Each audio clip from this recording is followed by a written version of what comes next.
Did you know that inefficient meetings cost our country approximately $37 billion annually? That's according to the Harvard Business Review.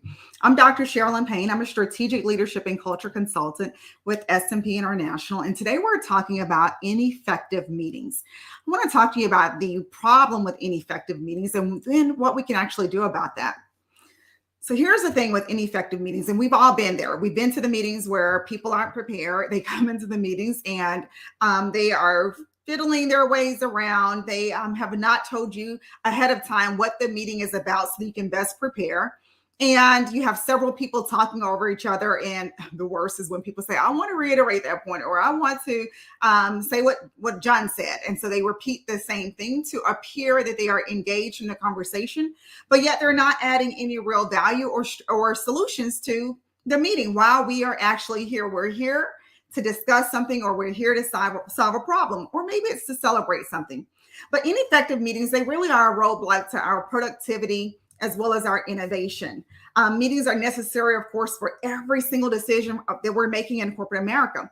So I want you to think about this. If you're a forward-thinking leader, I want you to think about this. Meetings actually demand your immediate attention. They demand you to actually be focused and to be prepared. See, here's the thing. On average, executives spend nearly 23 hours a week. 23 hours a week in meetings.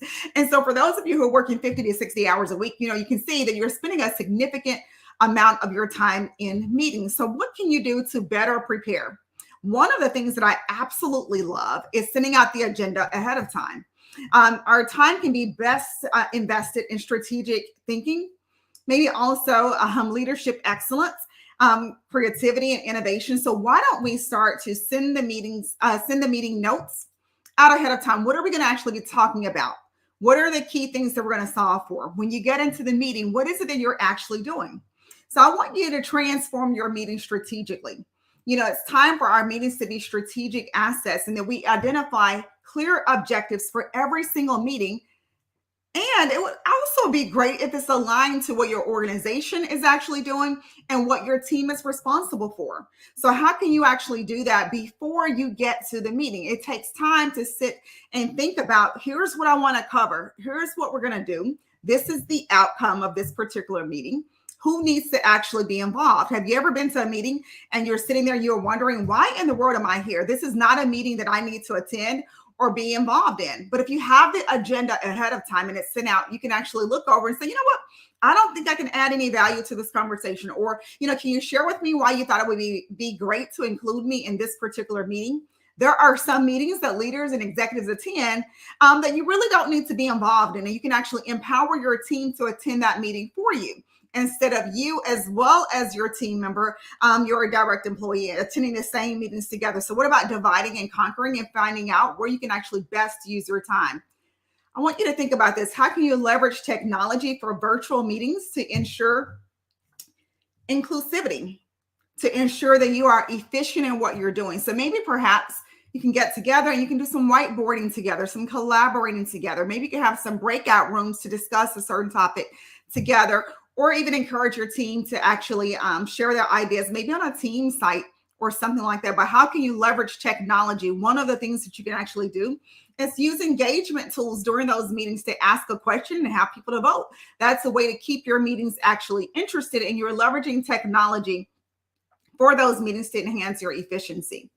I want you to teach your team how to have effective meetings and keep the discussion on track. Have you ever been to that meeting where somebody takes the conversation offline and you totally forget why you're present and what you guys are solving for? So who can actually help you, or can you actually keep the meeting on track? So what's your meeting etiquette? As a leader, one of the things I would strongly advise is that you are perhaps asking the question, but maybe saving your opinions for last, allowing your team to kind of talk about it and maybe resolve an issue or collaborate together or discuss a particular topic, and maybe actually even having different viewpoints. Maybe perhaps one person says, this is the viewpoint that I'm going to take, maybe a pro, and then another person is a con, and you guys can actually discuss that to ensure engagement. And then at the end, you can actually resolve that.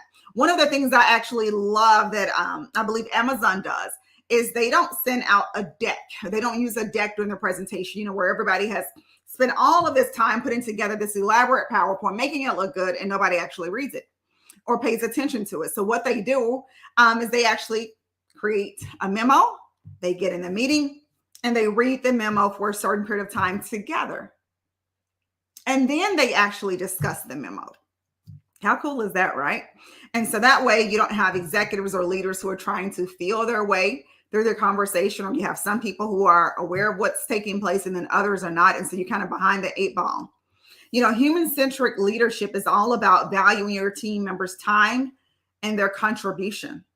So when you have an employee who comes to a meeting and you're not prepared, you're unprepared for the conversation, are you signaling to that employee that they're not important, that their opinions don't matter, that they're not worth the time for you to actually prepare? When you round robin because you've not prepared for the meeting and you don't necessarily take the time to really discuss, why are we here? What are we going to accomplish? What's our goals today? And then even after the meeting, sending the meeting notes out to kind of make sure that everyone is on the same page. When you do that, you're really helping to foster a culture of engagement. You're prioritizing your employees' well-being so that they are more effective in that particular meeting. If I know that I'm going to come to the meeting and I can actually add some value to the conversation, I'm with high-performing individuals as well who are really on the same playing field as me, and I'm not the only person or one of a couple of people who are prepared, then it really helps me to feel good about the people I work with and where I am. The contrary to that is when you arrive at a meeting and no one is prepared, and perhaps you're the only person who's prepared, or people aren't paying attention. What does that signify? So I want you to begin to think about what you can do before the meeting to ensure your meeting is successful. What can you do during the meeting? How do you set your meeting up? How do you ensure that there are no microaggressions and that everyone is being respected and heard during that conversation? What can you actually do to foster that type of environment where people feel respected and honored during your meeting? What's the purpose of your meeting?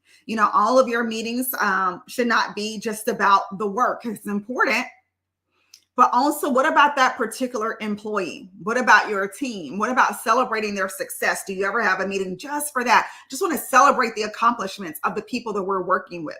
Or I want to celebrate the accomplishment maybe of one person who's achieved a significant goal. What can you actually do there? I remember years ago when I was working at an organization and I got my doctorate degree while I was working there, but my leaders really didn't know, right? I didn't really share that. I didn't broadcast it with everyone. But the head of our department actually found out and threw me a graduation party. So during that meeting, it was supposed to be a team meeting, but really it was about, celebrating my accomplishment, but also talking about the importance of development for each and every person in the room. And then working on creating a development plan for them to get to their next goal, right? So that was a pretty cool meeting that made sure, yes, it's about celebrating this one particular person, but it's also about ensuring that each and every person in the room has a development plan to move their career forward as well. So I want you to think about that. I want you to think about, how do you actually measure whether or not your meeting is a success? Some people will say, well, did we accomplish the goal? Did we do what we were going to do? But I want you to think about, how would I know this meeting is a success? And that means before the meeting, I have identified what is my measurement tool. What are the outcomes that I'm hoping for or I'm expecting for? What's the employee feedback that will be there to help assess the success? Maybe it's asking a key question, are your meetings driving real results? And if so, how? Ask your team that. Do our meetings drive real results?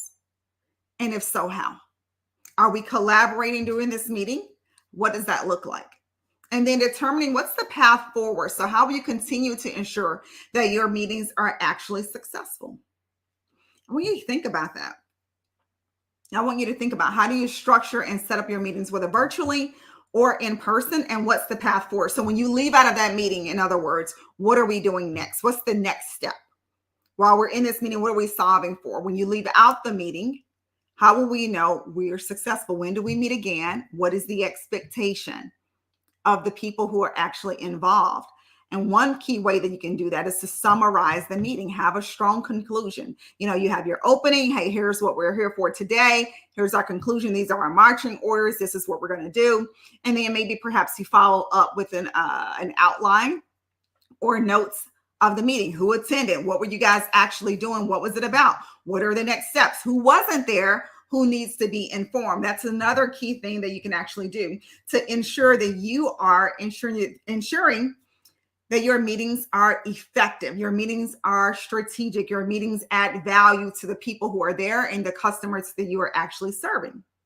And so I want to help you do just that. At S&P International Management Consulting, we're dedicated to providing you with practical solutions that drive real change, right? So we want to make sure everything is practical for you. It's something you can actually do. And so I want you to share your thoughts on effective meetings in the comments. How do you ensure that your meetings are effective? What could you actually do differently? Peter Drucker actually has a quote, and he says, efficiency is doing better than what's already being done. So perhaps you're already efficient in your meetings. You're running your meetings and they're running and going like a well-oiled machine, but how can you make them better? One of the things when I'm thinking about that is, perhaps you're letting someone different than the leader actually lead this meeting and facilitate this particular conversation. That's something you can actually do differently. So that way you can actually learn from each other, right? So I want you to think about that. What can you actually do differently? How can you make things better? So I want you to leave your comments. Let us know how you run effective meetings in your organization or what you can actually do differently. And if you want to take the conversation a step further, then email me at leadership@smpistrategies.com. I'll be more than happy to attend your meetings with you, give you some feedback and some pointers, see how we can make your meetings more effective for not only yourself, but also for your team and your organization. Again, this is Dr. Sherilyn Payne, and I'll see you guys back here next week.